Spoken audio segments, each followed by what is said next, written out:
when recording was in progress. No, 25 years ago when I started my career, and many of our colleagues were in it. Water was this sort of afterthought kind of issue, and now you can see how it shows up in so many different ways. I assume somebody has to press got it there. Um, and so um, with water, you think about it not just as the physical substance, but as the sort of larger socio-ecological piece that grounds and connects. And really, if you kind of get governance right, you get like 85% of the other ecological dimensions, right? So that's why we often think about water first. I like this image. Like I said, water ties to the issues of the day. This is a bit of a Canadian centric kind of view. But when you think about the big drivers of issues, certain things like climate and food security and sort of drinking water and quality of life are sort of universal, I think, to most countries and places in the world. But then, of course, BC has some unique elements. And then I'm going to spend 10 seconds talking a bit about the Polis project, which is kind of our home. It's sort of a think and do tank. So we're very practically minded. We look at law, policy, governance, reform in the practical sense. We don't just study things, we actually look to move them along. And one of the sort of pieces that I've tied, and it's been true, I've been using it my whole career, and each time it's actually been true. So water law and governance will change more in the next 10 years than it has over the last 100. And so I can say that with some confidence. When I started 20 years ago, that was true, and it's still true today. Meaning, in the next 10 years, we're going to see even so we're seeing this kind of accelerating change kind of component.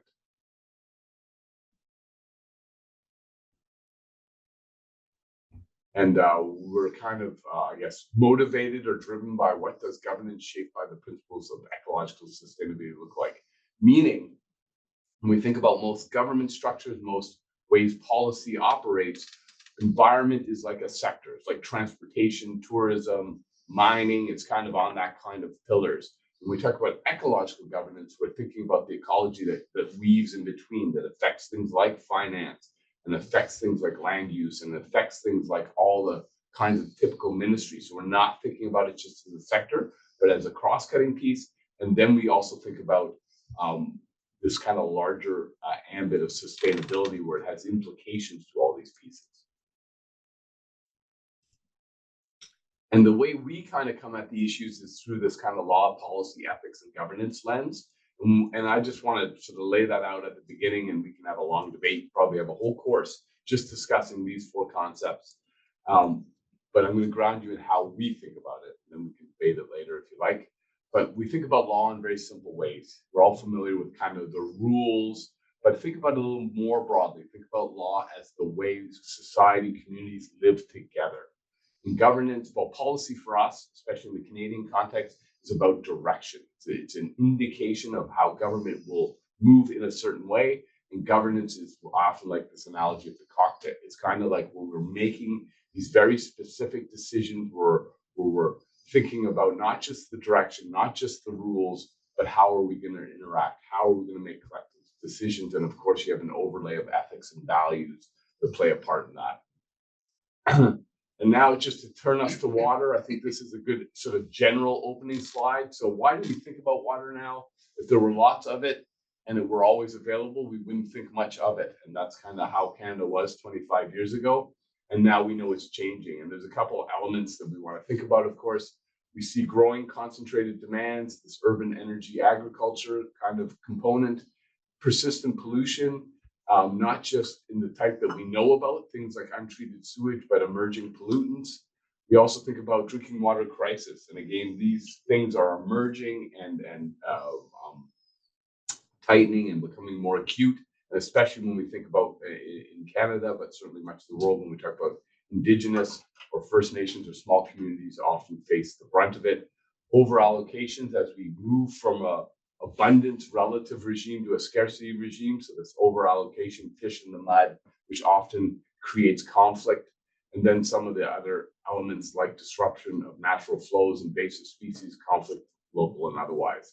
So that's kind of the big picture. And you can see that diagram because that little bubble shows you the relative amount of fresh water. So that's what we're worried about. We're thinking about fresh water, and that's what society, civilization, the economy runs on. We need it, and we're having less of it, and we're facing more challenges. And then to tie us to the North American context, and this kind of will set us up into this introduction to watershed security that I want to talk a bit about. I often, or at Polis, we often use the concept, we call it the four horsemen of the water apocalypse: drought, fire, flood, unsafe water. They often come in that sequence, actually. We see a drought dries out the landscape, wildfires increase, floods follow, and then there's contamination. Now, of course, it can happen in any order. And you can see a few of the drivers and challenges. And what is the big change is, of course, there's an appetite for change around that that's really driving. And this drives this notion of a watershed security mandate. So when I say watershed security, what am I talking about? I talk about it in the context of interconnected nature of water, forest, salmon, food, jobs. In Canada, we often are very concerned about reconciliation, community health, and prosperity. So it is how the watersheds become the space of integration with water front and center. And then there's the three dimensions that we often spend some time on, which is the sort of what I call the kind of management piece, which is things like water quality and quantity, which I would say is well trodden ground for water thinking. People understand very well what's involved. It's not easy to do, but we understand the elements very well. Then you think about it in this sort of integrated and nested systems approach. So that's that whole of watershed. That's where concepts like resilience come in. And then, of course, the dimension, which is increasingly apparent around decisions and governance. And that's where key concepts like UNDRIP, as in the United Nations Declaration of the Rights of Indigenous People, and how it manifests in different sovereign governments shows up. And we'll talk a bit more about that, but that's just kind of an overview of watershed security, and of course, emphasizing this governance piece. And when I talk about governance, I am talking about that shift from government to formal institutions to governance being a broader mix of players and decision makers.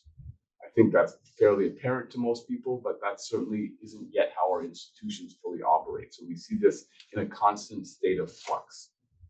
And when we talk about it in the Canadian context, but I think this is kind of a universal statement, we can say that the public and communities certainly have an intuitive understanding that protecting water and watersheds has to do with a mix of three elements. Now, what the exact proportions are of this cocktail is really the challenge. But we know that expertise, science, and knowledge, traditional or otherwise, is one of the elements.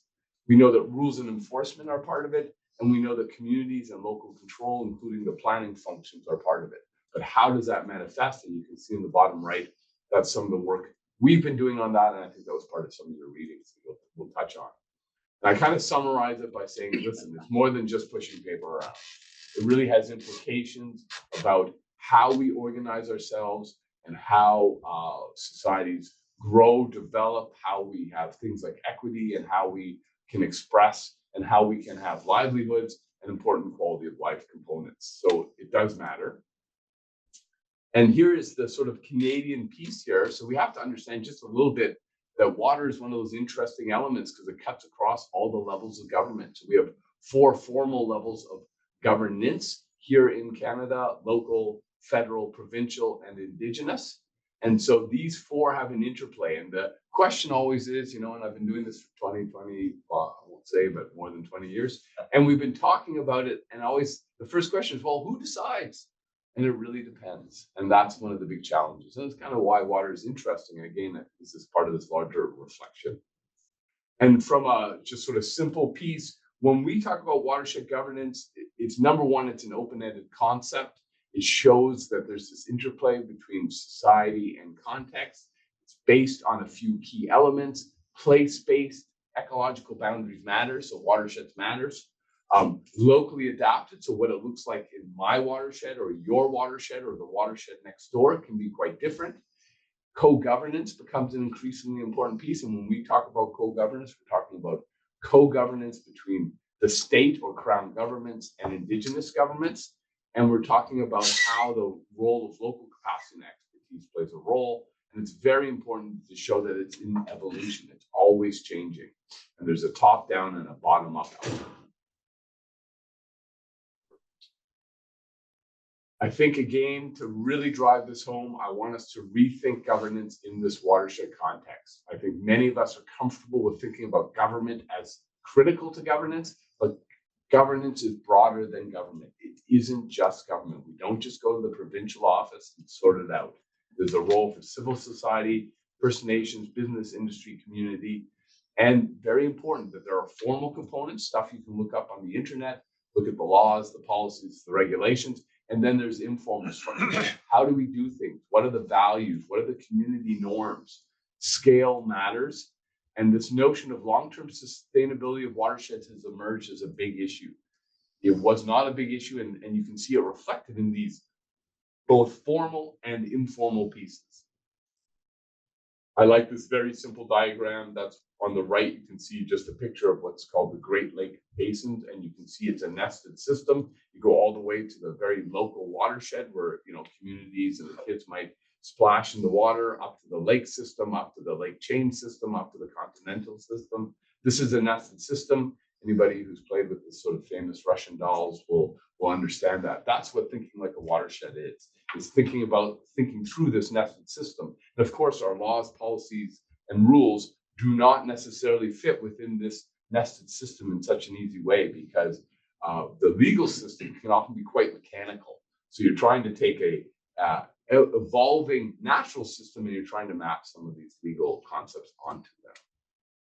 I'm going to spend 30 seconds here just to kind of capture some of the Indigenous Crown governance piece, which is very important in the Canadian context. And the way I draw your attention to this is a pattern that will affect every part of the world eventually. So it'll happen at different times and in different ways.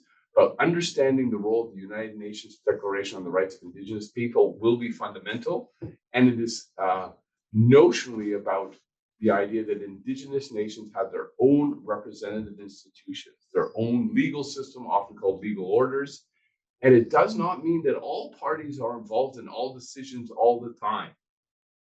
I'm going to emphasize, they are not involved in all decisions all the time, but they decide where collaboration is necessary or not. And that's the idea of co-governance, equal powers. So in the Canadian context, we often talk about, I call it bending the beams, but I think I shamelessly stole that from Maryland Fair, and I continue to do so. Both Indigenous and Crown governments adapt institutions, governance regimes, and timelines. They create shared spaces. This is a simple but yet complicated diagram. If we take the right and left big circles, those are the domains or areas of authority. Indigenous legal orders are place-based, so they originate in places, in specific places. They come from the ground up. And Crown laws and authority are general applications, so they apply to the whole province, the whole space. So you can see there's a two scale kind of issue. You can see there's overlapping, and those 5 are just some examples of some of the elements of how do we translate these two legal orders into a workable way in our Canadian system, with things like government to government agreements. We have a constitution where Section 35 embeds these rights and title. You can have treaties. You can have Crown law with co-governance provisions. And importantly, you have one of these central concepts, which is commonly called FPIC, or free, prior, and informed consent. And that's the idea that there are equal parties making equal decisions and have equal right to do it. You could, again, have a whole course just on this concept. But for us, we need to understand that, because that's going to be fundamental to when we talk about transboundary.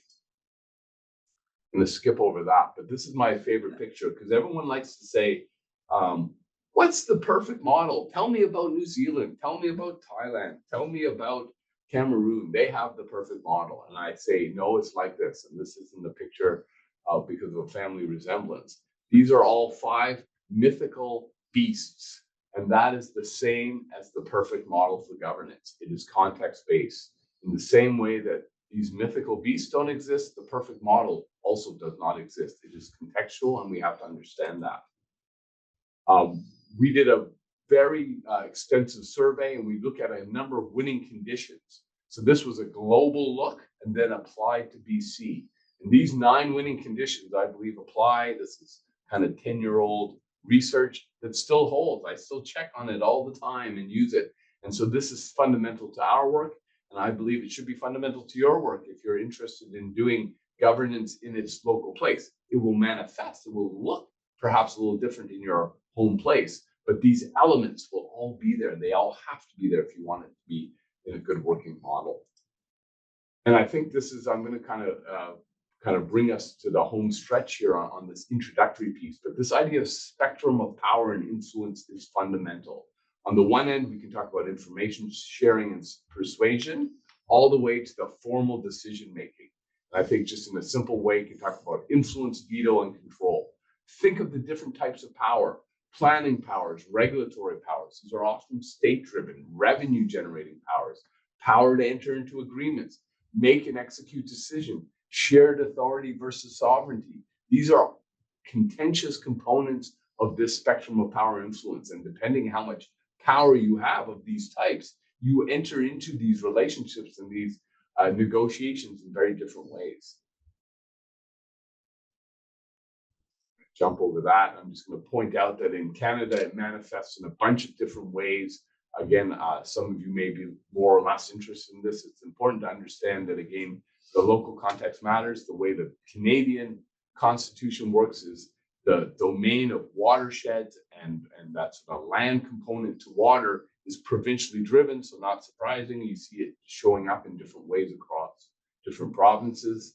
And I'd like to end with this kind of component to say, listen, there's a crucial link between environmental flows. So that's about the life pulse, the health of watersheds, and community prosperity, co-governance, Indigenous rights, and self-determination. These three components, or four components, really interplay in very significant ways. And of course, I can't end the talk without talking a little bit about the future. So I think you've been sort of snapshot-wise caught up to where we are. But I think in the future, it's very important to think about a couple of themes that we want to think about. Here are some 5 that I think are going to be the dominant pieces that we're going to have to think about. UNDRIP and DRIPA. So DRIPA is the British Columbia version of UNDRIP. That's how it becomes law in British Columbia. It's called the Declaration of the Rights of Indigenous People Act. And it really operationalizes this core concept of free, prior, and informed consent. The idea that we're seeing it all around the world: declining natural capital and rural economic instability. So in Canada, that manifests in things like the convoy and protests, but it happens the same elsewhere. Cumulative effects and community conflicts, growing complexity. So we see a climate and hydrology in flux. The climate changes, it changes the hydrology. Changing hydrology puts communities in flux. Public health and economic recovery. So we have this increasing lens of uncertainty. And on the right, we see a couple of elements that we want to be thinking about. Maybe if you're sensitive, you might not want to read this too closely because it's a little bit depressing. But the climate will never be better than now. It will only get worse. So we have to build up our institutional structures to respond. Water in all its forms will be more varied and insecure. Wildfires will be more intense.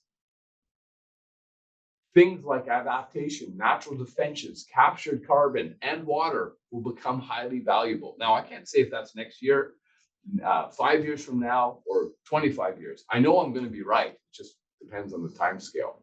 And so that means if we're going to take that seriously, a whole of watershed approach, future focus will be on security, resilience, and climate adaptation. We need to shift this reality of who decides on local control. That's going to be what we're dealing with. And that's kind of your context to get us into this question of transboundary pieces and puzzles.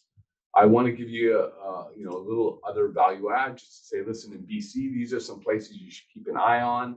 We can circle back during the discussion. But I like this last slide because it really gives you a sense of how complex and how diverse the environment is. These are what I call the big ideas in the water world.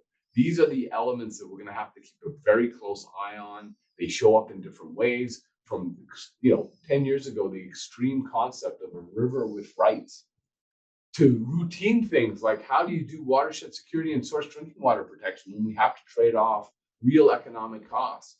Well, how do we insert co-governance in a meaningful way? How do you deal with the future generation?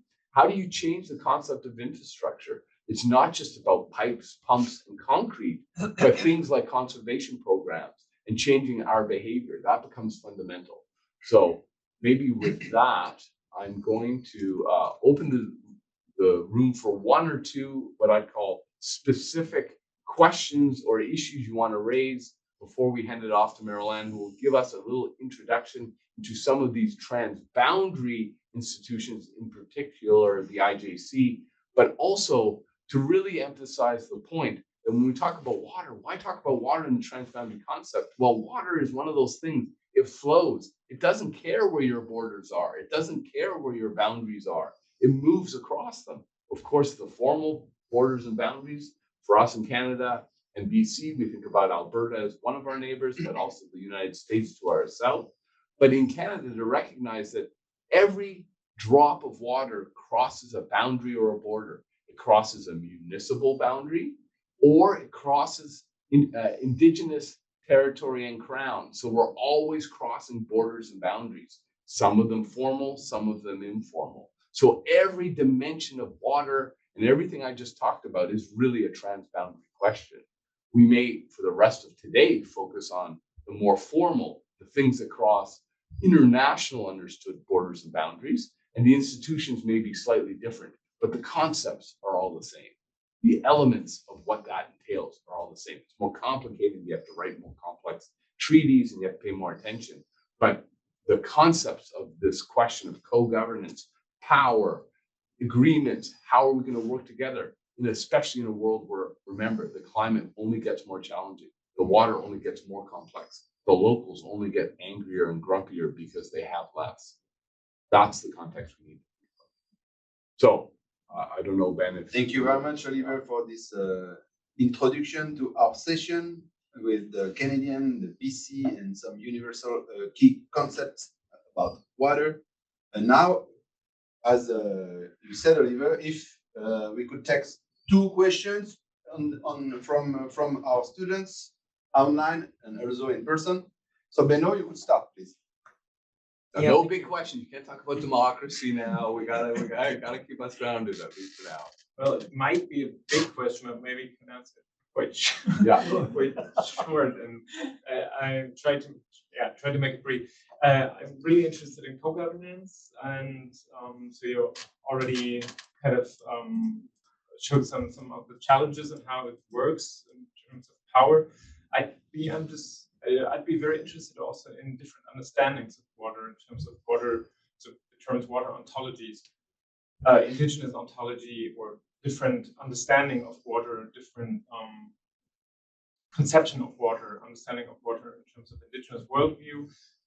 To what extent does it eventually potentially collide with a rather modern understanding of water? So to what extent is this a matter in the context that you're working in the Polis project?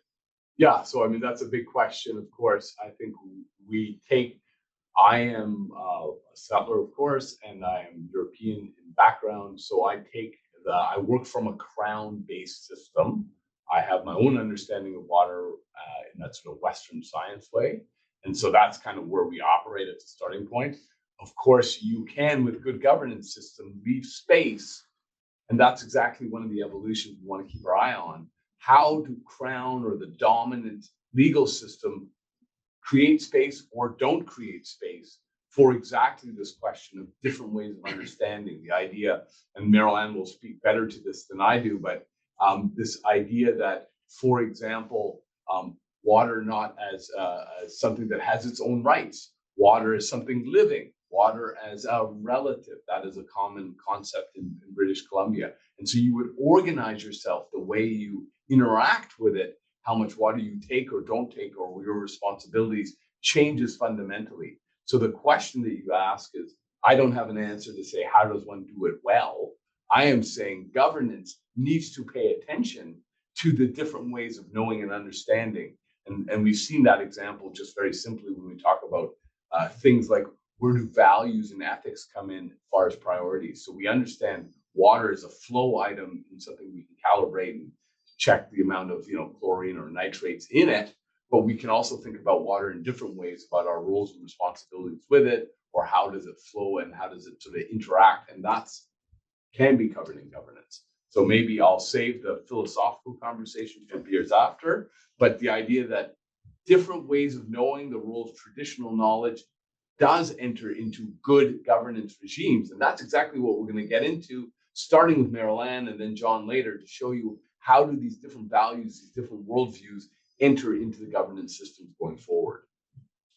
Thank you, Oliver, for your answer. Thank you, Beno, for your question. Another question before Marilyn Fair could take the floor. Another question from online, if you could raise your hand or write your question in the chat. Vijaya, you have the floor. Yeah, thank you, sir. Sir, my question is like it's a kind of yeah, you can take it as my doubt also. As we have seen that with the increase in climate change, as part of the globalization of climate issues, water insecurity is a major issue, as you have mentioned. So here, as we have been transiting from government to governance, here the role of stakeholders, that means which includes the role of indigenous people, which is very essential. So it was how my doubt or question here is within the state, we can manage, but near the borders, what is the role of the stakeholders? That is my doubt. Thank you. Thank you, Vijaya, for sharing. The sound was a little off, so I didn't catch it exactly, but it sounded like it was along the lines of what is the role of the state in the bordering aspect, and how water, I guess, plays a role in that. Again, I'm not a border scholar, so I'm going to leave that to other people to discuss the role of the state in the bordering concept. But the idea that government has a role, and maybe that's the shift. I think for some people, it's like, oh, government does everything.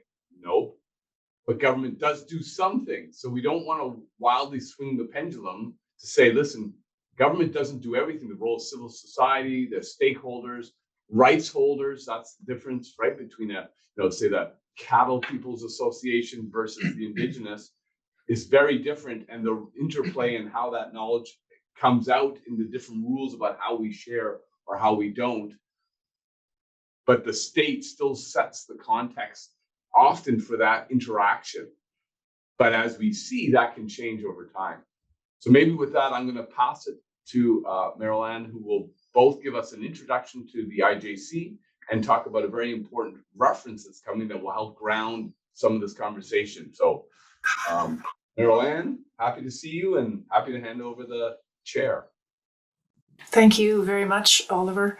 My name is Marilyn Fair. I'm calling in from right smack in the middle of Canada. I'm located in Winnipeg, Manitoba, which is the dead center of Canada, and I'm about 100 kilometers away from the Canada-US border, so in the southern part of Canada.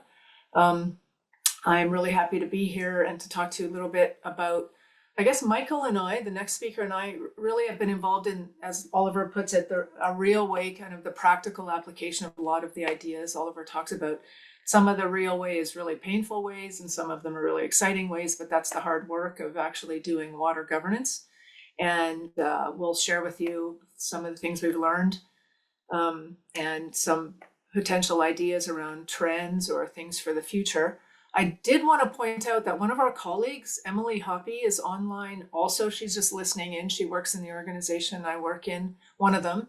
And I noticed there's a question from Ricardo wanting to learn more about rights of rivers. And she did her master's degree in that, just completed that. So I would urge Ricardo to direct message Emily, and the two of you, she can probably give you lots of interesting information about rights of rivers.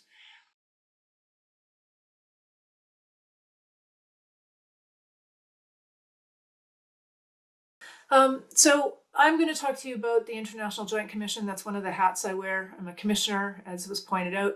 And I just wanted to share this image, which is, this is of the St. Mary Milk River system. And it's where the International Joint Commission started. It's what created an international treaty that I'm going to tell you about. And it was a big fight that happened here between farmers on the American and Canadian side of the border, trying to divert water from one side to the other side, etc. And they realized then that this is not the way that we are going to get along over time. And so that's what created the conversation around the International Joint Commission and an international treaty. It's in southern Alberta. So all of the highlighted sections here along the Canada-US border and up to the top left corner of your screen, those are international watersheds that are along the Canada-US border, which is the longest political border in the world. These are the shared waters of Canada and the US. And the treaty that I mentioned earlier, that was signed between Canada and the United States in 1909, is trying to create a way that we can get along and not go to war over water. And it's been in, as I said, it's been in existence since 1909. And I think you'll see through my next few slides, I've only got a few slides. I'm hoping we can have more questions than me talking at you. It's a durable model. It's different than almost every other model in the world, though. And I'll explain why. I'll tell you that it has many pieces in the treaty, the Boundary Waters Treaty, but there's two main ones you need to know about. That the parties committed to not altering the flow or level of water on one side or to the other side without the approval of the International Joint Commission. They, of course, need the approval of their own countries in order to do whatever project they were going to do in their country. Say one side wants to build a dam. Of course, you have to get your local, regional, national government approvals depending on the law. But you also, because of this treaty, have to get the approval of the International Joint Commission. So we are a quasi-judicial commission, which is unusual in the world. Most commissions, most transboundary water agreements are basically, in essence, voluntary. So, and cooperative, but don't have any real teeth in any way. And ours does. We have this one provision. The other thing that there is in the agreement, in the treaty, is that we should not pollute waters to the other side, to the injury or health or property of the other side.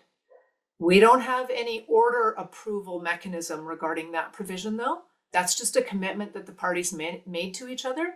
But that's one of the challenges with the agreement, is that how is that fulfilled?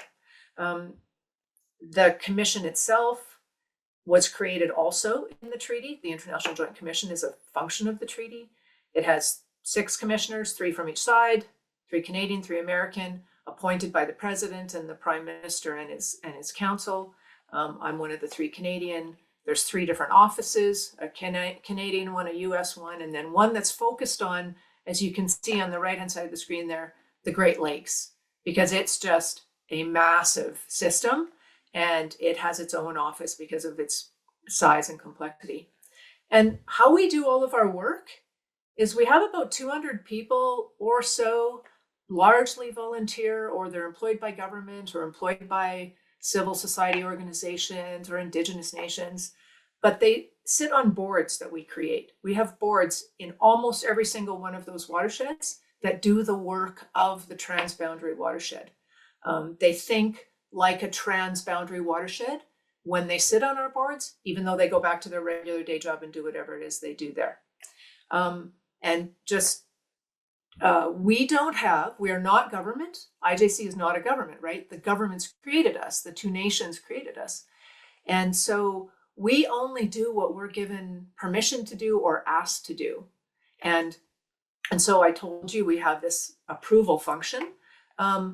We also have what's called a reference function, which is at any time, and this has happened dozens of times since the treaty was created, the 2 nations will ask us to help them solve a problem or answer a question or study an issue.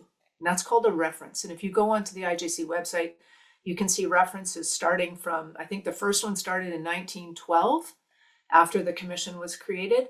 And it's all along the boundary, all kinds of questions, quality, quantity, governance, all sorts of stuff. And we do a study, and then we provide recommendations to the governments. We can't enforce those things. The governments then take our information and they decide what they're going to do with it. but our job is to help them figure out options of what to do. And so we have references, and they create study boards, which are not permanent.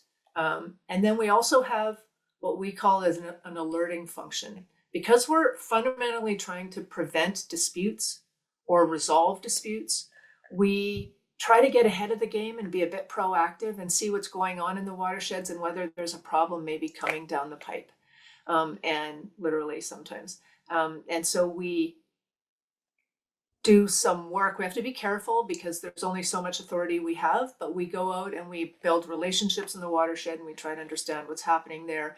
And then we try to alert governments if something looks like it might start to become a problem, and maybe we can try to get ahead of it.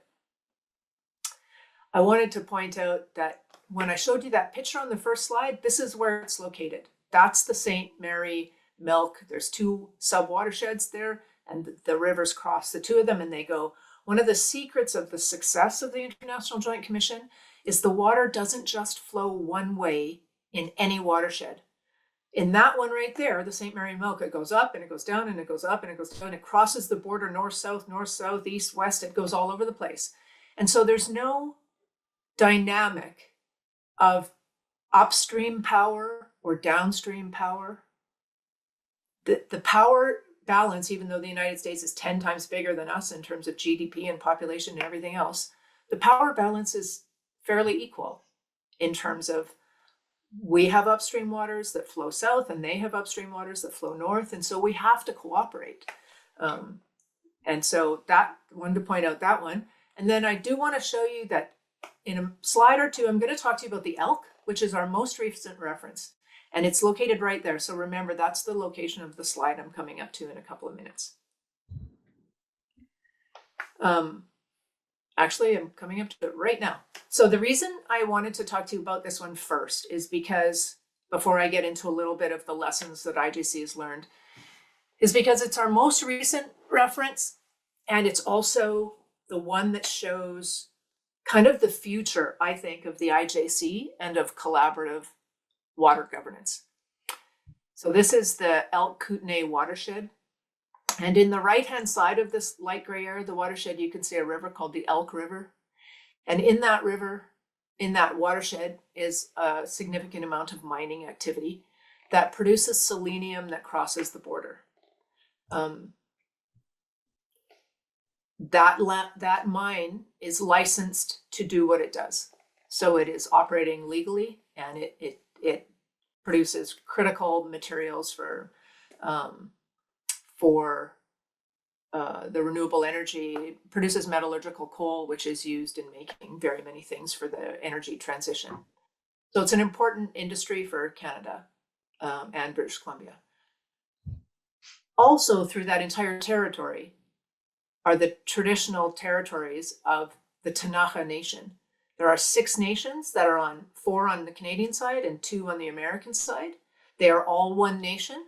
There's a colonial political boundary that bisects them, but their nations cover the transboundary region. And as you noticed from when I talked about the treaty, Indigenous nations were not signatory to the treaty in 1909. They were ignored completely at that time. And so, one of the things we're trying to do is solve some of these historical wrongs in Canada, where the process of colonization did not, it oppressed Indigenous people. It took their lands and waters, as you know the history, you can learn it if you don't know it. But we are now, some of the main water governance issues in Canada deal with the fact that Indigenous nations have constitutionally protected rights. They are nations, they are governments, they are not stakeholders, but they are not embedded in the governance of the country in any meaningful, substantive way yet.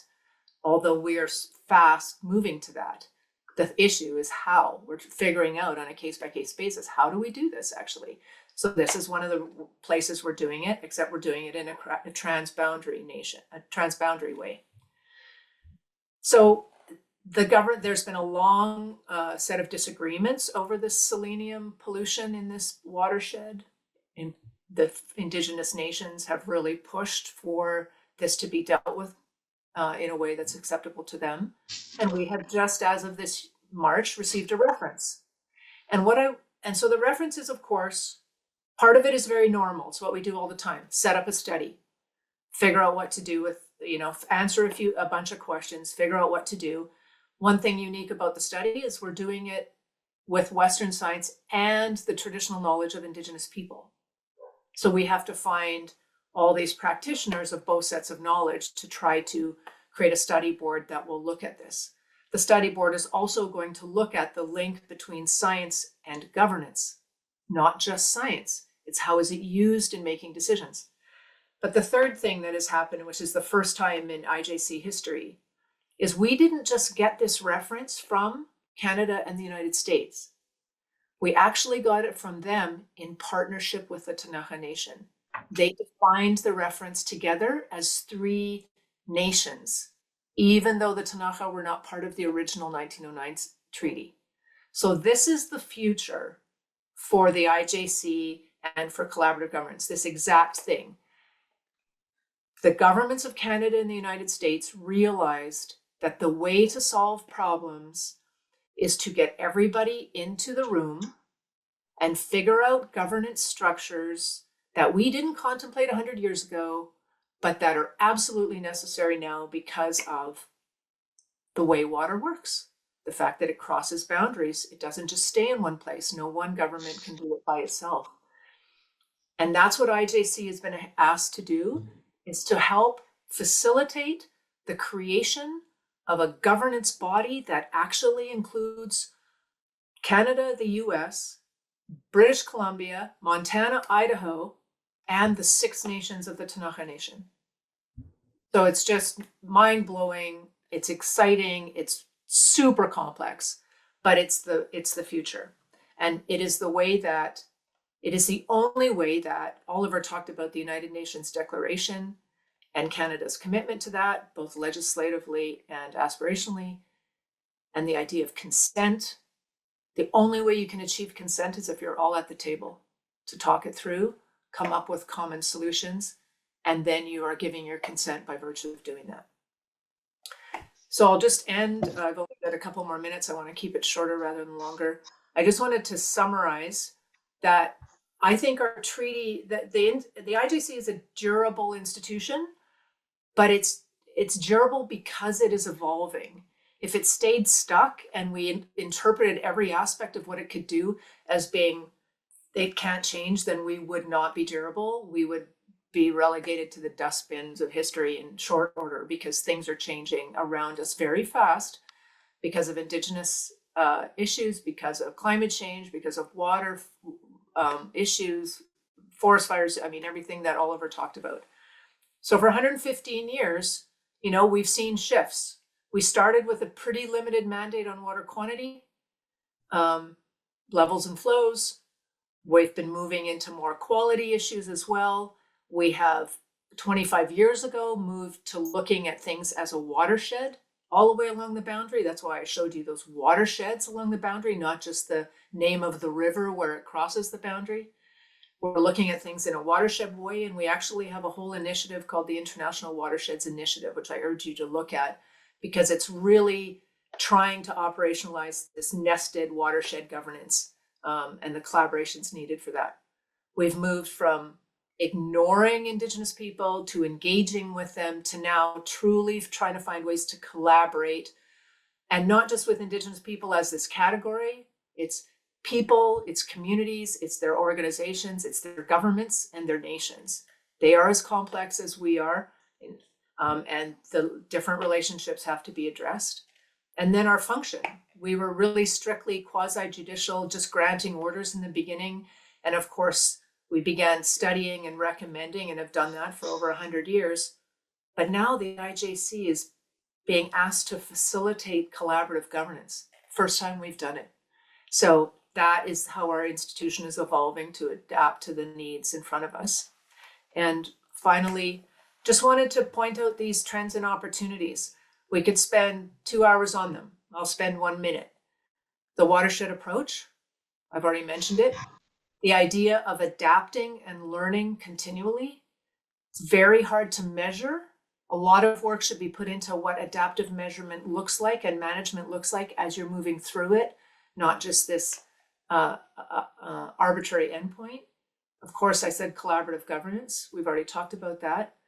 All of IJC is framing, because of climate change, almost all of its work as having an overarching fundamental goal of resilience. But what that means and how it plays out in each watershed is very different. And so a lot of work in there. And also finally seriously tackling this issue of cumulative effects, because that's where the complexity that collaborative governance can actually address many of the issues that are cumulative effects are like the environmental version of collaborative governance, right? All the issues, all at the same table. How do you tease them out and deal with them? So the question, as I said, the big trend and the opportunity in all of these is, how do you address these things? How do you get into the complexity and start to test out potential models? And that's what I think the IJC is doing right now. So with that, I will thank you for your time. It was not a question per se, other than to make a comment and actually agree with regards to the speaker on the platform with regards to the governance. I was actually commenting with regards to the governance on the previous speaker. So I was referring into our country with regards to poor governance of like poor maintenance of infrastructure, watershed, because I actually recall in some of the provinces in the Western Cape, we had an issue of water reduction where on certain times they would close the tap just to control water and all of those things. I was in a way making a comment with regards to that. We've got a problem of actually maintaining our infrastructure, and also we don't have mechanisms to actually control leakages in water and all of those things. And also taking into account with our history during the apartheid in South Africa, only a few people had access to water. So now that everyone now is actually supposed to be getting access to clean water and sanitation, but there was not enough of building of maybe dams, creating of new infrastructure to actually capacitate the need of the people at large. So I was actually just making a comment on that. Thank you so much. Thank you very much, Monelisi, for your thoughts and your experience in South Africa. We have another question from John O'Riordan from the room. Please, John, you have the floor. Well, and I enjoyed your presentation, but my question is the effectiveness of the IJC. You talked about multiple references over the last 100 years. What's your understanding of how well these recommendations have been adopted by the government, and what improvements has it led to? What's the value of IJC in terms of better water management? Good, John. Thanks, John. I mean, we ask ourselves that all the time as well. There have been dozens of references, and I'll give you an example from one from your territory. I think it was in 1942, around the 1940s, that we had a reference in the Columbia Basin, which you're going to be presenting on, or I think you may already have been. And that reference helped answer a number of questions that then resulted in, I think, a foundation for the creation of the Columbia River Treaty, which just, recently, as in the last couple of weeks, a press release was released indicating that after a number of years of negotiation, Canada and the United States have come to an agreement in principle on how to modify that particular, the Columbia River Treaty. And so you can see we don't have the power to actually do the things that governments can do, but we can, in a neutral, unbiased way, independent way, answer the questions and say some of the things that maybe need to be said. And we do so diplomatically, and we, of course, try to do so ahead of the curve. We try to get ahead of the problem. But it is a very real limitation of any transboundary treaty in the world, that if the governments don't have the political will to follow the treaty that they have agreed to, or to accept the recommendations of the independent body that they've asked to provide recommendations, if they don't have that political will, then the treaty won't be worth the paper it's written on. So, we do our part of the story, which is do the best studies we can and try to be ahead of issues that we see coming. And a good example of that is the Watershed, International Watersheds Initiative, for example, where we saw 25 years ago, we asked the governments actually to give us a reference to study the watershed approach, because it was clear that managing things just water quantity or water quality, or one thing at a time, is just not the way the ecosystem works, and it's not the way people live in water. And so we needed to start to think of how our transboundary relationships could be managed through a watershed approach. And we were ahead of them on that. And since that time, we've continued to push for that approach all along the boundary. About a quarter of our boards follow the watershed approach, and all the rest are moving towards it.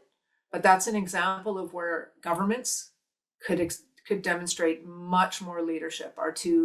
The two nations and the provinces and states that are along the boundary could be much more supportive of that approach, and we would make more progress. So I think in general we've been really effective at what we can do, but the governments, they could always improve in terms of looking at our recommendations and implementing them. Thank you, John, for your question. Thank you, Mary-Hélène, for your answer. We have another question. We have 4. You want? Ben? Alors, Ben, you have the floor, please. Thank you so much for this insightful presentation. I just wanted to find out how do we actually talk about co-governance in the context of where we also have governance specific, that is context related, to think about with the growing instance of international law or international policy, and to think about how do we create a co-governance regime practically, within that context, bear in mind that we have governance in context, that is context that is locally, designed or have a specific local context.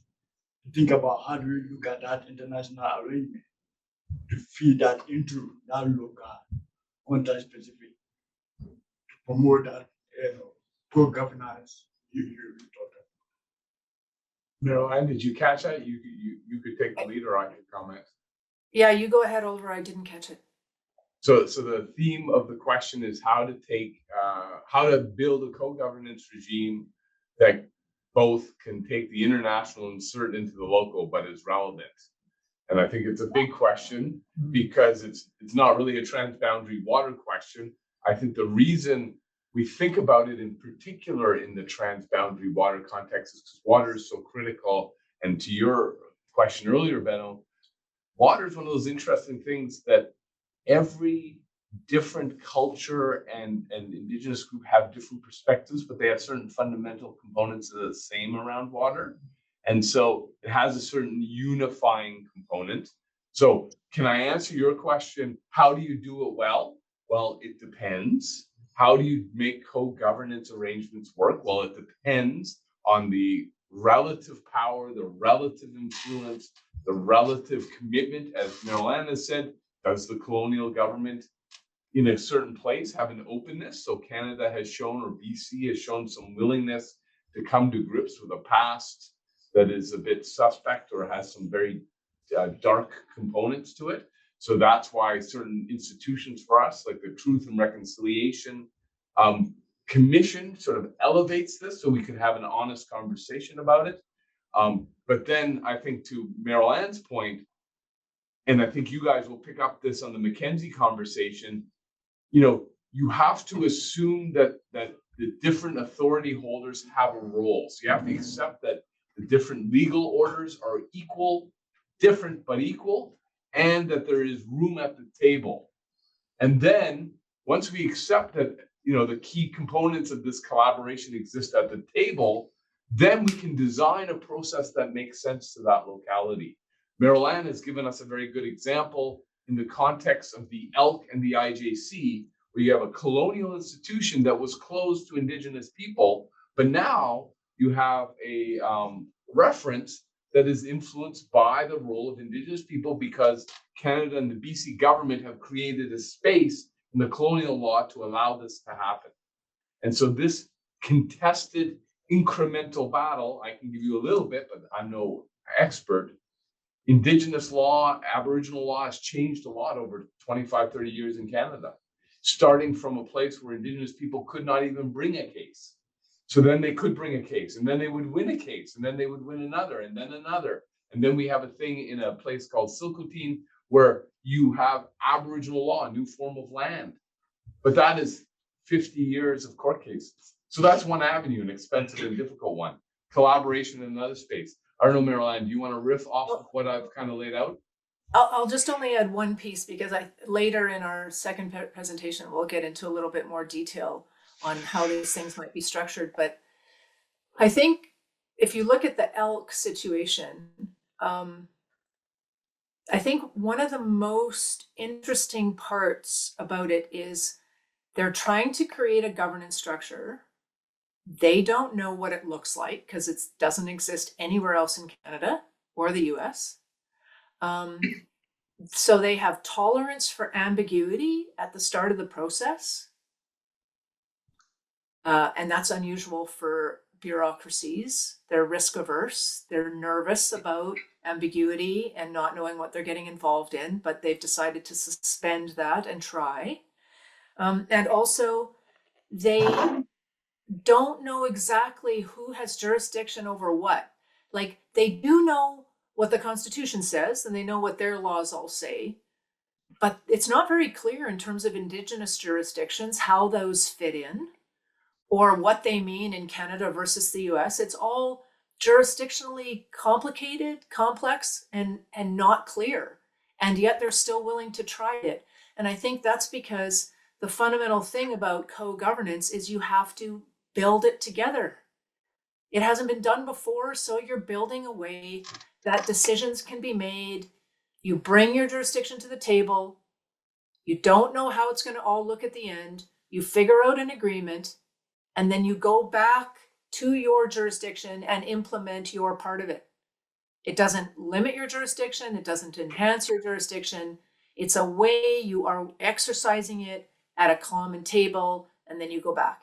And it's taken about 30 years of conversation to get people to understand that. But that's what the ELK is now actually doing in a transboundary international way.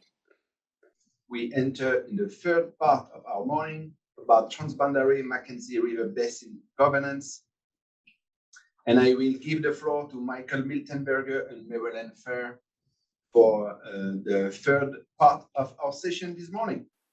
This is a picture of what's called the Peace Athabasca Delta. What I'd like you to show, Marilyn, is the Mackenzie Basin one, where we'll position this. So I'm here to talk to you about, on the map on the left, the big area in gold called the Mackenzie River Basin. But just quickly, before I do that, I just want to talk a bit about the geopolitics of the country here. So if you look at the map and there's boundaries, the provinces, and across the middle there's what they call the 60th parallel. So from left to right we have BC, British Columbia, Alberta, Saskatchewan, or the provinces that are part of the Mackenzie Basin. And to the north above the 60th parallel you have the Yukon, the Northwest Territory, and now Nunavut. When the Mackenzie River Basin Agreement was signed, the Northwest Territories included Nunavut, but that was divided back in 1999.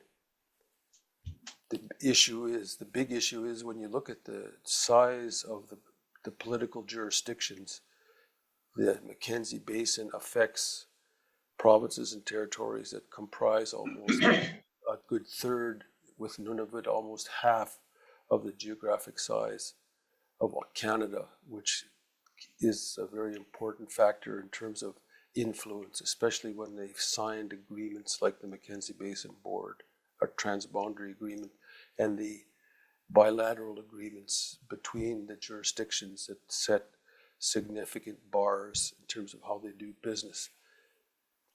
On top of that particular political factor, if you look to the right of the map, with all the treaties, I draw your attention to, on the left hand in the northern part, there's Treaty 11 and Treaty 8. That comprises just about entirety of the Mackenzie River Basin. So Treaty 8 and Treaty 11 are First Nations. We also have, it is also the homeland of the Métis people and the Métis Nations, and to the far north, the Inuvialuit. So, and they are also significant landowners with land claims and treaty settlements and TLE settlements. And they're a significant political factor combined with provinces, territories, and the indigenous governments as you figure out how you do co-governance. So the master agreement, Marilyn, next slide.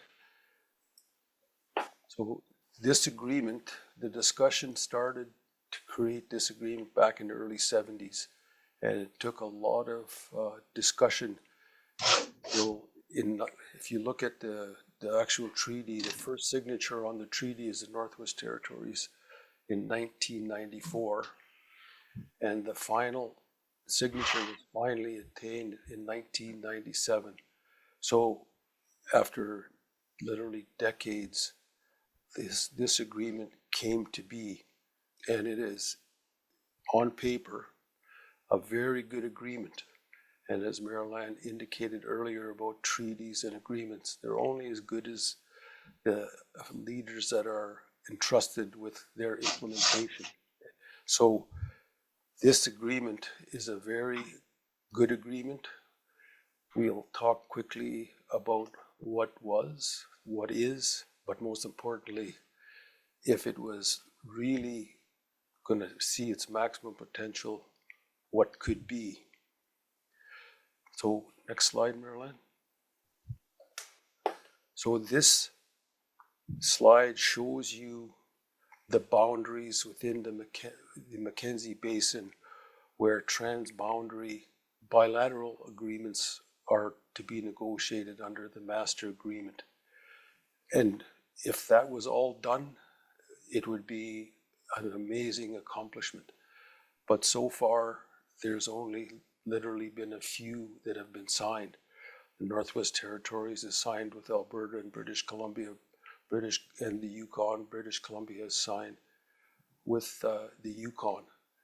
The rest are yet to be done. The other issue that has plagued this Mackenzie Basin Transboundary Agreement is the fact that the ministers that are signatories to this agreement have never met officially to discuss the agreement, its implementation, how it's going, and even in this time of increasing critical issues related to water, as we've been discussing this morning. So there needs to be more done, and soon. The issue becomes again of political will and vision.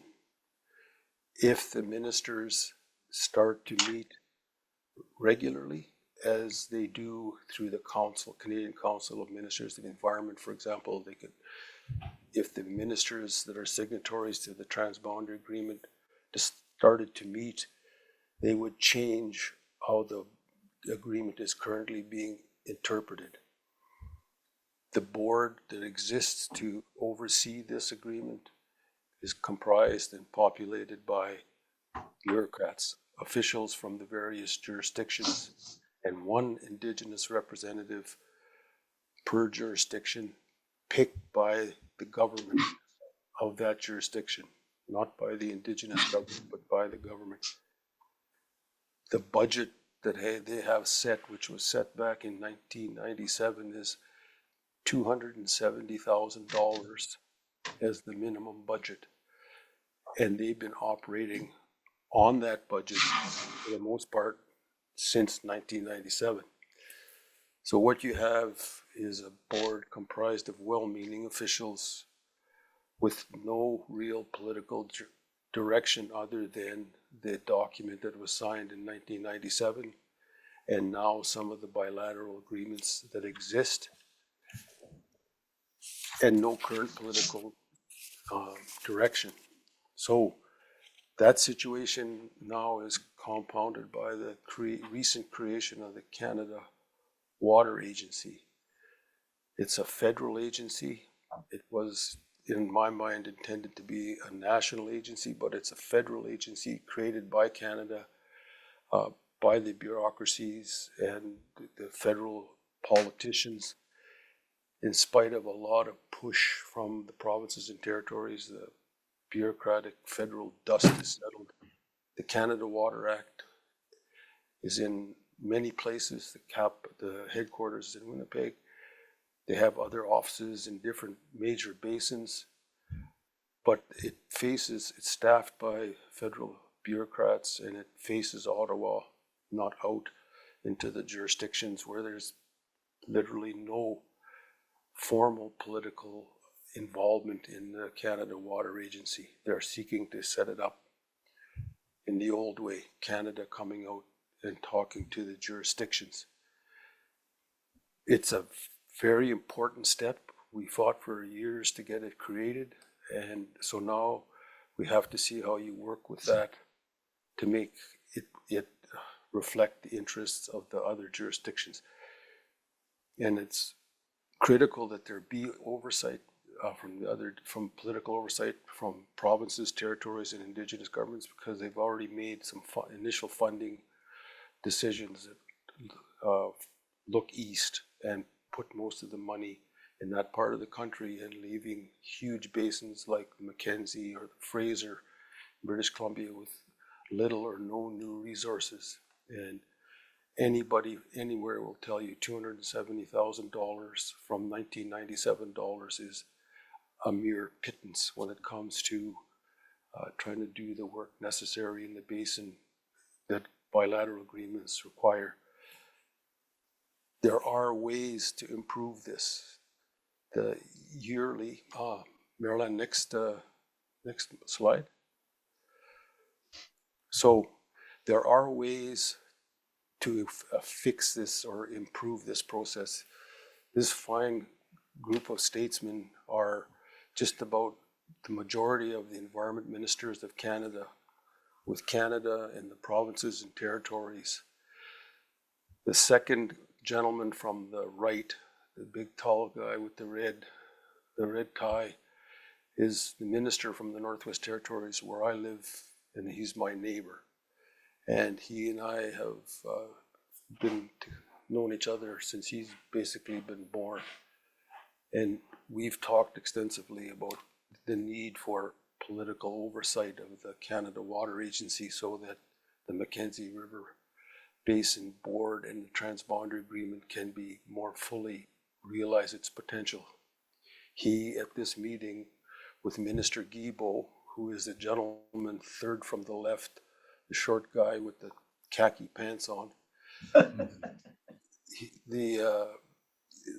he's the federal minister, and the minister from the Northwest Territories which is the territory that has been the point of the spear driving just about all the activity in the Mackenzie Basin, have met. And the idea of being able to exercise more fully the authorities under the Mackenzie Basin Transponder Master Agreement, and having the Canada Water Agency, which now subsumes the Mackenzie River Board Transponder Agreement, have this body here that's duly in place, that already has a process with the Canadian Council of Ministers of Environment that meets yearly to take on the political oversight to bring all political jurisdictions with their respective jurisdictions to the table to make sure the Canada Water Agency does the things it was intended to do. So the underlying factors that have got us where we are with the Mackenzie Basin Board relate to things that Maryland's already touched on with the IJC, the collaboration, co-governance, and reconciliation. And the way to water and water governance is through co-governance if you're going to deal with it. And having said that, I'll now hand it over to Maryland to flesh out once again the specific things that she's talked about earlier in relation to now the Mackenzie Basin. Okay, thanks, Michael. Okay, I just wanted to talk a little bit about kind of the underlying drivers maybe of a lot of this stuff, of the work we're doing. In one hat, I'm with the International Joint Commission, and I advocate strongly for watershed approaches and co-governance and Indigenous full, equal, equitable participation. I also have another hat. I work in an Indigenous organization and have for most of my career on water issues. And I've watched the conversation in Canada evolve from Indigenous people fighting. I mean, they still are, but they really led the charge for recognition of their rights. Prior to 1982, their rights were not acknowledged in our Constitution. Now they are. You can look at Section 35 of our Constitution and see the recognition there. However, we spent all the time since that time kind of in litigation, trying to figure out what those constitutional words mean.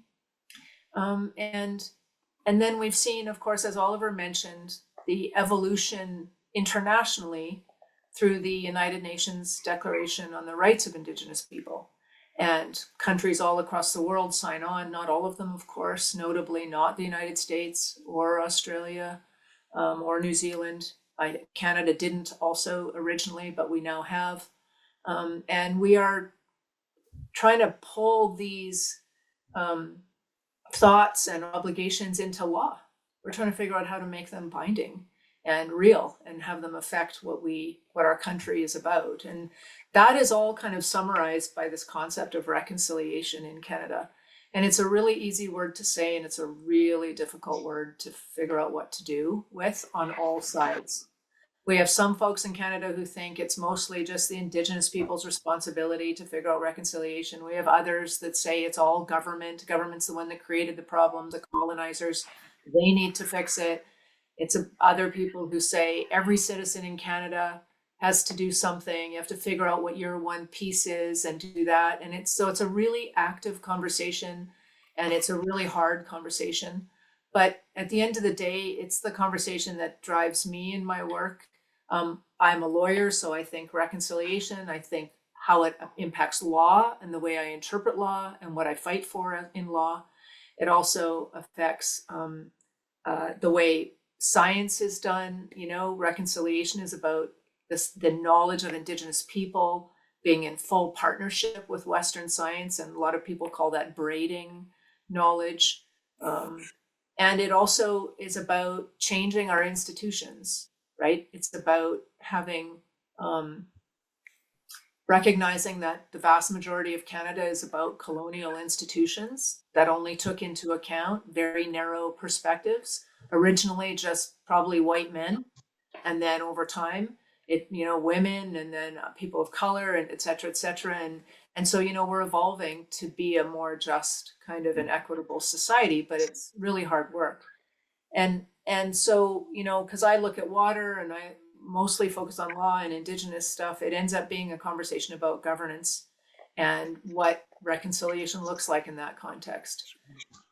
We're constantly trying to figure out how to build equity between Indigenous and non-Indigenous people, substantive equality, like really substantive change.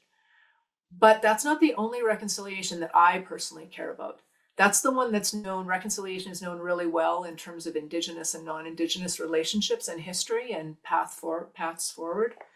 But I also care about reconciliation between humans as part of the ecosystem and the rights of ecosystems to exist and evolve, and of all species to move forward in their evolution, in their societies, in their structures.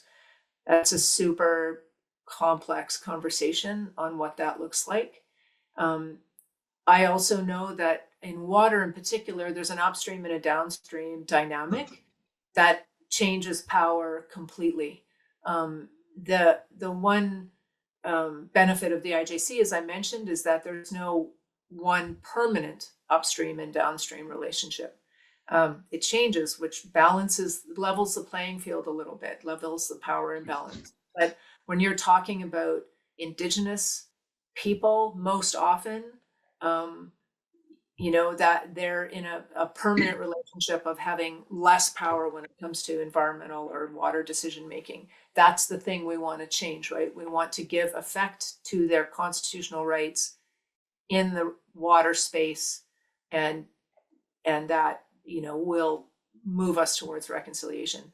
I also think, and this comes directly from the teachings of the ecosystem in humans part and the present and future, comes directly from the things I've been taught by Indigenous people and their elders, is the idea of the 7 generations idea, which is you're looking at the legacy your ancestors handed you from 3 generations back. You exist because of them. You're in your present, but then you're considering 3 generations to the future. You're making decisions that, you know, preserve the importance of the past, tell the truth about the importance of the past, but also move forward to protect and allow for the future generations, I would say, of all species. So this is the big reconciliation conversation that at least I've been involved in. And our organization, not the IJC, some of the other organizations I work for, the Center for Indigenous Environmental Resources in particular, really have framed our work around the idea of how do you build consent. It is fundamentally having your own voice in a conversation is an issue of democracy, but and being able to have to provide consent is fundamental to that.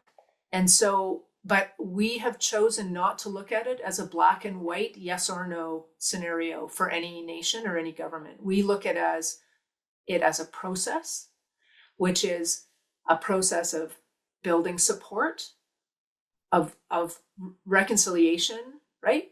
Knowing each other, understanding our history, truth telling, moving towards defining your areas of common interest, because you don't have to work together on everything, but you have to work together on some things, and I would suggest water is one of those things. To actually co-designing agreements on how you'll work together. And in that process, you build the consent of each other, but it involves hard work and quite a bit of process. And I will point out that I'll give you a little bit in my next slide about a way that Oliver and Michael and I and one of Oliver's colleagues, Rosie Sims, have framed kind of the way of building consent. But point out that the United Nations Declaration has a couple of key sections, sections 18 and 19, which focus on Indigenous people's rights to build their own institutions, to give consent when it comes to land and water decision making in section 32, those are the ones that really drive us in our work, is how to figure out what that looks like, and to do that in partnership, of course, with Indigenous nations. A few years back, we thought of that it would be important to start to frame the process that we were engaged in, and we call it collaborative consent. It's consent building between governments. It's a government to government process. If you go to the Polis Project's website, you can download this report. It was in 2018. And the summary of it is basically there are 7 tenets that are hallmarks of collaborative consent. And if you read them, I won't go over them right now in the interest of time, but you will see that they show up in all of the examples that we've shared with you today. It really is about governments and choosing to recognize each other as legitimate authorities without necessarily knowing the boundaries of what that looks like. It's about decision making. These are not advisory structures, they are decision-making tables, but no party is forced into a decision. So you have to work really, really hard at finding the common ground, and you have to be willing to compromise towards a collective common good. And you have to stay there for the long haul. In some ways, it means you don't force the decision, you keep trying to find a better, different option. And I have not in my career seen one of these tables fail.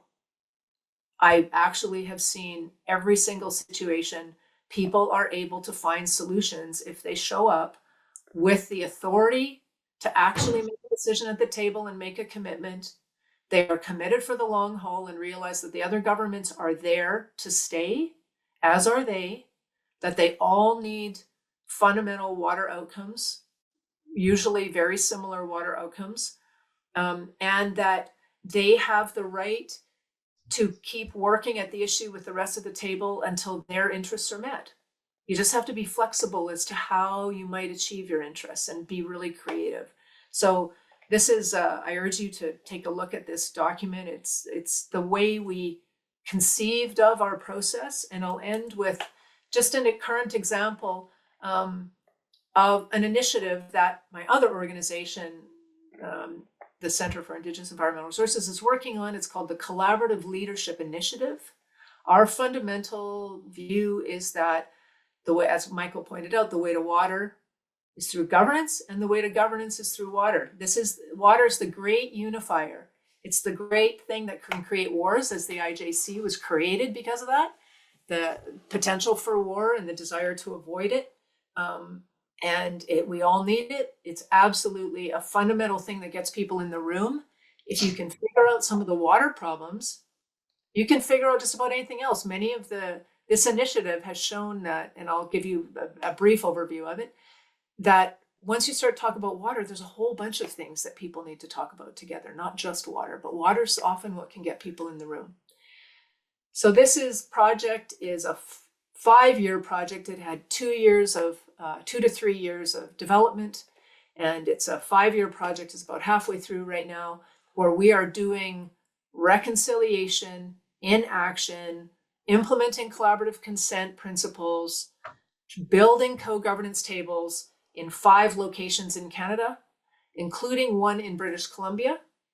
The process has been defined as having 5 phases. You can see the website on the bottom of the screen there if you want to go look at the stuff that we've gotten online so far. Our organization, SEER, not IJC, SEER, facilitates the process in partnership with the local governments. So it takes 5 phases, anywhere from 2 to 10 meetings over a couple of years, and we work a regional group of elected leaders through the process, a process of reconciliation and learning and trying to figure out what they have in common on water and what they might be able to do together. So basically, it's creating a co-governance table. We get to a point of an agreement, a memorandum of understanding that sets out the the relationship and what they're going to do together on this. And then you work to build the connections of their administrations, because if it's just the elected leaders, it won't stick, but they lead. And then they have to get their institutions working together, and we help them with that also. And so we are testing out and applying the principles of collaborative consent and reconciliation and co-governance in these locations, trying to learn. So everyone is different. It all involves different scale and scope and water issues and different indigenous people and et cetera, et cetera. And we're trying to really learn how we can use this process to build this kind of outcome, I guess, this kind of process structure, evolution.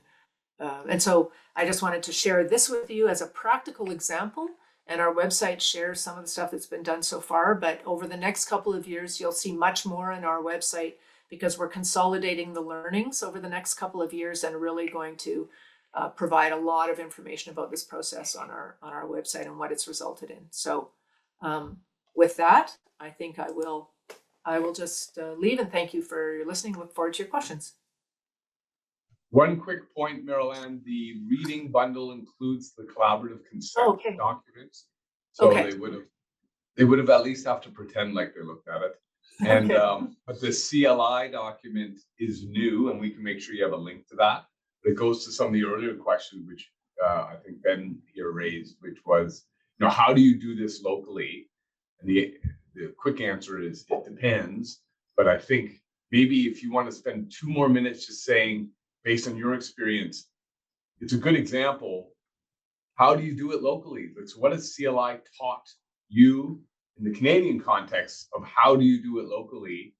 I think you named a couple of things that I saw, but I'm not going to steal the thunder. So,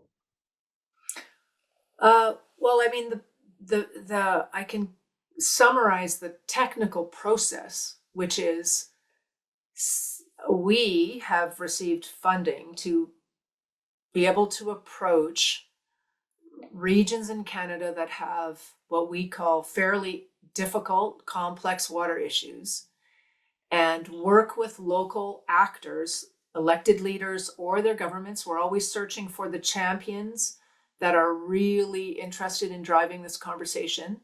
And then we work them and all of the governments at the local level governments, because those are the ones that make not all, but many decisions that can impact local waterways. And they are the ones, because they live there, tend to care the most about the water. And so we work with all of the elected leaders in a particular watershed to bring them to a point of hopefully common agreement on a path forward. And as I said, that can take anywhere from 2 or 3 to 10 different meetings over many months. And it's a process of having the elected leaders get to know each other as people. When we first started this in Manitoba, that's where I'm from, that's where our first test run was at it. These elected leaders, even though they were neighbors, they were literally in lands, they occupied lands right beside each other. None of them, they had not been in a common room since Canada was created in 150 years. Had never been in a room like that to have that conversation. So we're starting from scratch and really having to deal with a truth-telling element. What is the history that we know or don't know? And then we move them through sort of a kind of an interest-based identification approach, and then an approach of having to deal with common interests. And that takes multiple kind of meetings to be able to do that. So they need to have a personal commitment. We're hoping that changing the people ends up changing their system. They become advocates for the change that's necessary within their system, and they take that back to their system, and then it rolls out as any number of things. It can roll out as a commitment to a common plan, a regional plan. It can be legislative or policy change that they agree. They're all going to develop the same environmental flows policy or wetland policy or something. Like it's driven by them we're the facilitators that help make it happen, because they don't usually have the tools to have the conversation, and they're kind of afraid of it, actually. It's pretty contentious sometimes. So we provide a safe structure for that conversation. That's great, Marilyn. I don't know if we want to do some questions now. Thank you very much, Marilyn. We have one question from Matthias Reaper. Matthias, could you share with all of us your question, please? I think that Meryl-Anne already answered in the chat, so I'm good. Okay, you're good. Vijaya, you had your questions? You could share with us your thought, or maybe Meryl-Anne has also answered it. The questions which I have posed in the previous session, let me just read it out. Ma'am, I have two questions. Is there any requirement of new global governance mechanisms regarding transboundary water managements owing to the present, in the climate crisis and water management? And second question is, what is the role of people on the borders? Because in realized sense, national interest, that is power and influence of the nation, plays an important role, and it takes the primary place compared to people. So what is the role of the indigenous people or the people who live on borders in these transboundary agreements? Thank you. So I'll answer the second one, because I didn't quite catch the first one. Maybe somebody else did. But in Canada and the United States, Indigenous nations are recognized as nations. They have jurisdiction, but it's not fully defined in all areas, and in particular, not really in water. But you start with the premise of how are we going to deal with that? Like, are we going to go to court to figure out every single piece of jurisdiction? Or are we going to recognize, okay, you have jurisdiction in this area.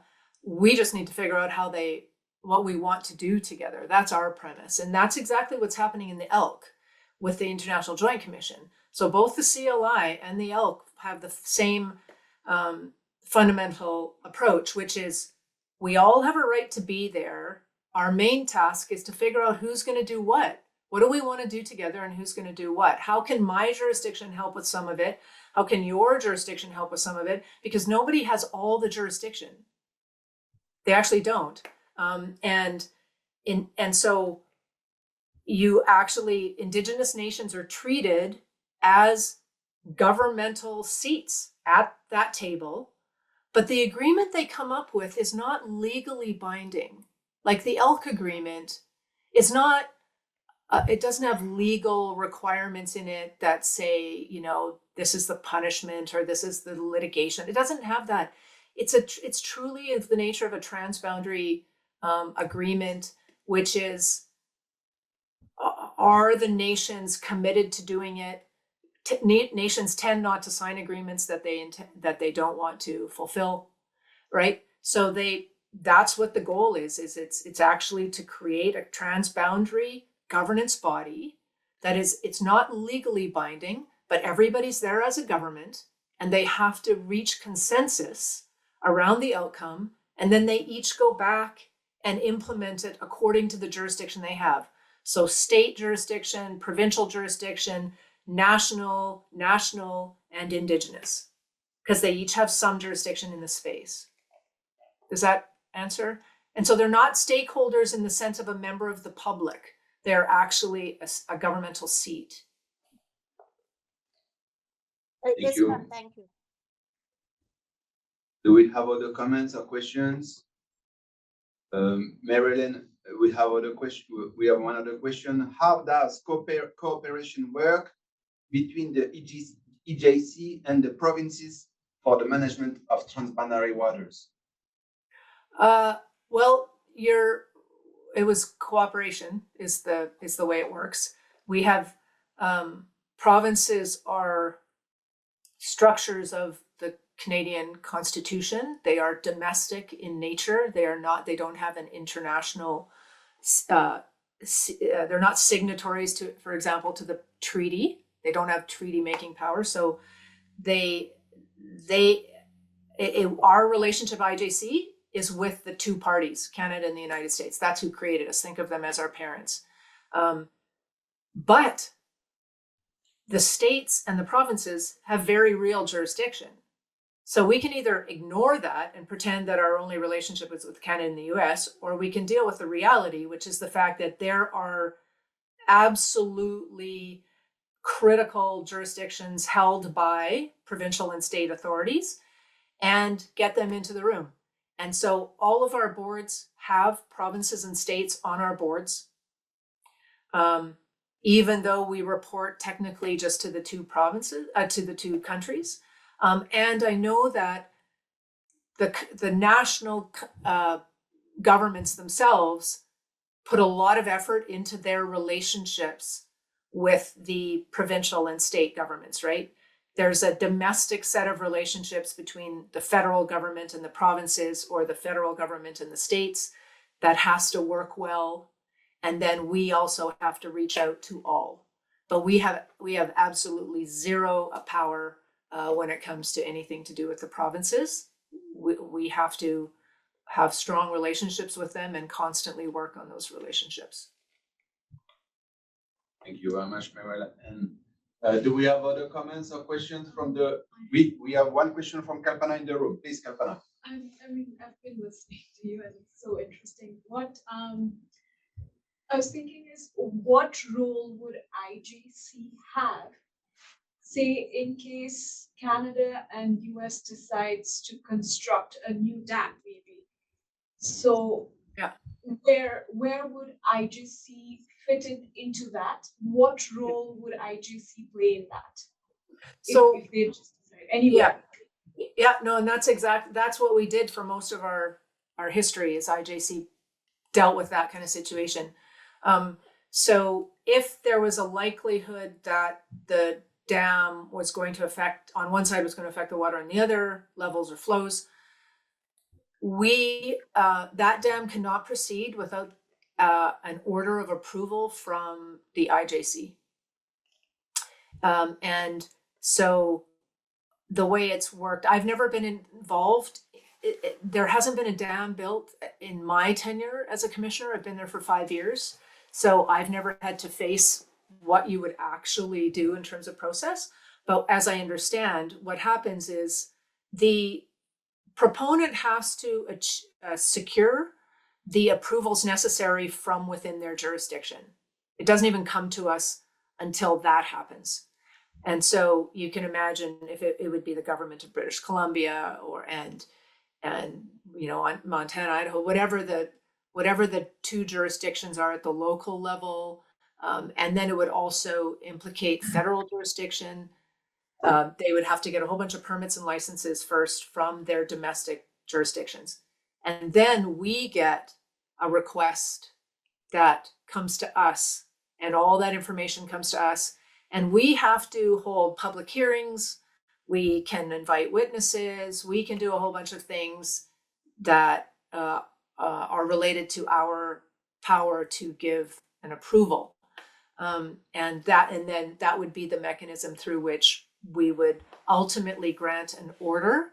And the order would provide what the conditions are for operating that structure so that it doesn't affect the waters on the other side, or does so by agreement, right? The parties can agree that it will affect them in a certain way, and our orders of approval set out those things, and they're called rule curves.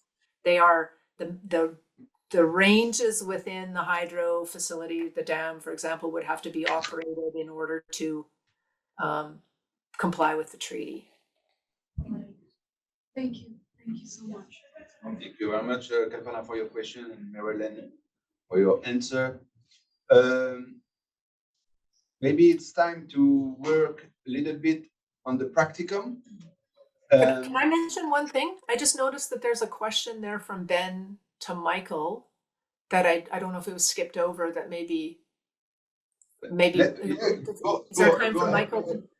Okay, Michael, just in case you didn't see it, it's, are there common legal, diplomatic, or administrative principles, trans-jurisdictional obviously, that exist in the governance of the Mackenzie Basin? Are there good practices that can be exported elsewhere? So I did answer that. Oh, did you? Oh, okay. Sorry. Oh, that was your next point? Okay, I'm sorry. I didn't realize that.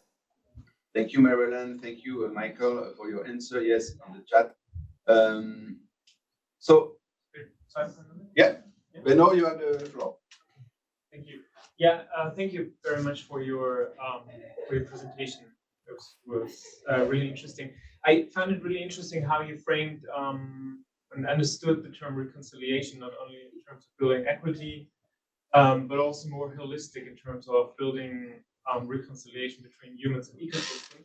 And I wonder if you can give some more practical and more concrete examples how this might look like, because I think that, or I imagine that as soon as you start thinking about how to reconcile humans with ecosystem, this might look very differently in terms of who you ask and with whom you collaborate. So I wonder if IGC has a very different or potentially a different understanding of restoration, maybe of ecosystems, building resilient ecosystems than some First Nations do. So are there any conflicts between your idea of building or restoration of ecosystems and First Nations idea of sustainability and restoration of ecosystems? Yeah, there definitely can be conflict, but that's why the process has to have seats at the table for everybody, right? Everybody brings something different, and Indigenous traditional worldviews and even Indigenous traditional worldviews and contemporary worldviews can sometimes be in conflict. Different nations themselves can be in conflict, which I've seen lots of that too, where they completely disagree with each other about what the roles are or what the outcomes should be. But the whole point is you're never going to address it if you don't have everybody at the table. And I think when it comes to, like, when I'm in the role of being at that table, I think sadly we're talking about, in terms of humans and ecosystems, in some cases just the very right to exist. It's almost the very first thing, right? Is that what are the things we can do so that ecosystems can continue to exist and perpetuate whatever their path is, and how much impact can humans have before you're fundamentally changing the entire nature of the ecosystem. And I'm not saying that that's not sometimes necessary or important, but I think the most important part is to have it be a critical part of every conversation. You have to make a conscious decision about that, rather than just assuming that it's our right to take and destroy and do whatever we want with everything. And so, that's why I articulate the idea of the reconciliation between humans and ecosystems. I think it's one of the foundations of some of the problems we have today is a disconnection there. And yet I work all of the time is focused on how to translate that into a governance conversation.